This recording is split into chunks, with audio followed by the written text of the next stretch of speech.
윤석열 대통령은 결국 대국민 사과를 했습니다. 국민들께 죄송한 마음이라고 했습니다. 동시에 이번 참사엔 경찰의 책임이 크다고 사실상 못을 박았습니다. 하지만 그 경찰을 지휘하는 행안부 장관에 대해선 언급하지 않았습니다.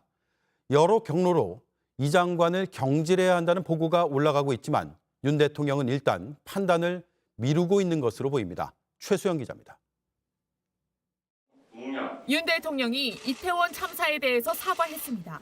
유가족과 아픔과 슬픔을 함께하고 있는 국민들께 미안하고 죄송한 마음입니다. 앞서 종교계를 돌면서 사과 메시지를 냈는데 이번엔 국민들께라고 대상을 명확히 한 겁니다. 책임을 묻겠다고도 했습니다. 책임 있는 사람에 대해서는 엄정히 그 책임을 묻도록 하겠습니다. 특히 경찰의 책임이 있다는 점을 분명히 했습니다.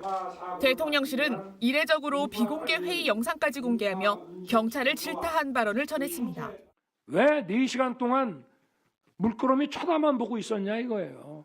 안전사고를 예방해야 될 책임 어디에 있습니까? 경찰에 있어요. 하지만 경찰의 지휘 감독 권한이 있는 이상민 행안부 장관에 대해서는 언급하지 않았습니다. 다만 경찰 등 책임 소재를 정확하게 가려야 한다는 입장을 밝혔습니다.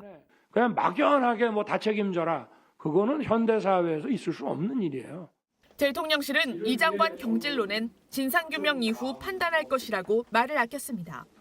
윤 대통령이 경찰 책임에 대해선 입장을 명확히 했지만 이 장관의 거취 문제는 여전히 고민 중인 것을 드러낸 걸로 해석됩니다.